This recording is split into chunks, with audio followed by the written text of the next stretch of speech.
Assalamualaikum warahmatullahi wabarakatuh. Perkenalkan, nama saya Nurcaini Putri, NIM 21488111028 dari kelas BGSD 3A.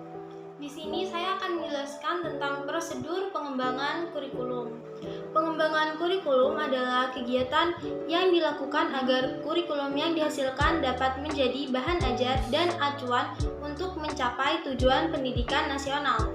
Adapun tingkatan pengembangan kurikulum dibagi menjadi dua, yaitu makro dan mikro. Prinsip-prinsip pengembangan kurikulum. Prinsip umum pengembangan kurikulum ini dibagi menjadi empat, yaitu yang pertama, prinsip berorientasi pada tujuan atau kompetisi. Prinsip ini menegaskan bahwa tujuan atau kompetensi merupakan arah bagi pengembangan komponen-komponen lainnya dalam pengembangan kurikulum. Yang kedua yaitu prinsip kontinuitas. Artinya, materi kurikulum harus memiliki hierarki fungsional atau dikembangkan secara berkesinambungan mulai dari SD, SMP, SMA, bahkan sampai pendidikan tinggi. Yang ketiga yaitu prinsip fleksibilitas.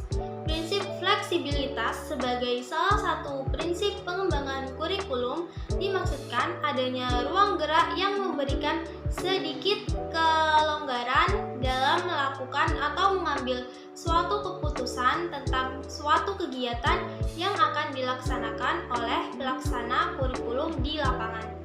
Yang terakhir yaitu prinsip integritas. Prinsip ini menekankan bahwa kurikulum harus dirancang untuk mampu membentuk manusia yang utuh, pribadi yang integrated, manusia yang mampu selaras dengan lingkungan hidup sekitarnya, mampu menjawab berbagai persoalan yang dihadapi dalam kehidupannya.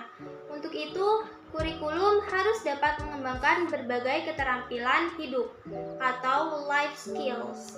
Prinsip khusus pengembangan komponen kurikulum.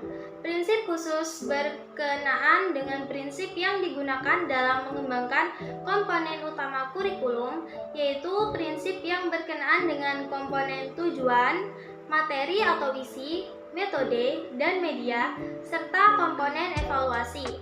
Berikut ini dipaparkan prinsip. Yang pertama, prinsip yang berkenaan dengan tujuan pendidikan. Yang kedua, prinsip yang berkenaan dengan pemilihan isi pendidikan. Yang ketiga, prinsip yang berkenaan dengan proses pemilihan dalam belajar mengajar. Yang keempat, yaitu prinsip yang berkenaan dengan pemilihan media dan alat dalam pengajaran. Yang terakhir, prinsip yang berkenaan dengan penilaian. Selanjutnya, analisis dan diagnosis kebutuhan. Langkah pertama dalam pengembangan kurikulum adalah menganalisis dan mendiagnosis kebutuhan. Analisis kebutuhan dapat dilakukan dengan mempelajari tiga hal, yaitu kebutuhan siswa, tuntutan masyarakat atau dunia kerja, dan harapan-harapan dari pemerintah atau kebijakan pendidikan. Perumusan tujuan. Setelah kebutuhan ditetapkan, langkah selanjutnya adalah merumuskan tujuan. Tujuan-tujuan dalam pengembangan kurikulum berhierarki, mulai dari tujuan yang paling umum atau kompleks, sampai pada tujuan-tujuan yang lebih khusus dan operasional. Hierarki tujuan tersebut meliputi tujuan pendidikan nasional, tujuan institusional, umum, dan tujuan instruksional khusus. Pemilihan dan pengorganisasian materi. Secara makro, materi kurikulum ini disusun berdasarkan prosedur-prosedur tertentu yang merupakan salah satu bagian dalam pengembangan kurikulum secara keseluruhan. Ada sejumlah kriteria yang dapat dipertimbangkan dalam pemilihan materi kurikulum ini, antara lain sebagai berikut. Yang pertama yaitu materi kurikulum harus dipilih berdasarkan tujuan yang hendak dicapai. Yang kedua yaitu materi kurikulum dipilih karena dianggap berharga sebagai warisan budaya atau positif dari generasi masa lalu. Yang ketiga yaitu materi kurikulum dipilih karena berguna bagi penguasaan suatu disiplin ilmu. Yang keempat, materi kurikulum dipilih karena dianggap berguna bagi kehidupan umat manusia untuk bekal hidup di masa kini dan masa yang akan datang.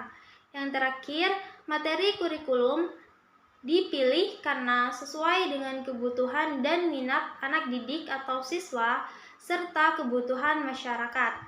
Untuk itu, dalam penyusunan sequence perlu dipertimbangkan beberapa hal berikut. Yang pertama, taraf kesulitan materi pelajaran atau isi kurikulum. Yang kedua, persepsi atau pengalaman masa yang lalu. Yang ketiga, kematangan dan perkembangan siswa. Dan yang terakhir, minat dan kebutuhan siswa.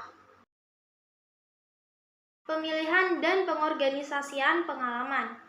Cara pemilihan dan pengorganisasian pengalaman belajar dapat dilakukan dengan menggunakan berbagai pendekatan, strategi, dan metode, serta teknik yang disesuaikan dengan tujuan dan sifat materi yang akan diberikan.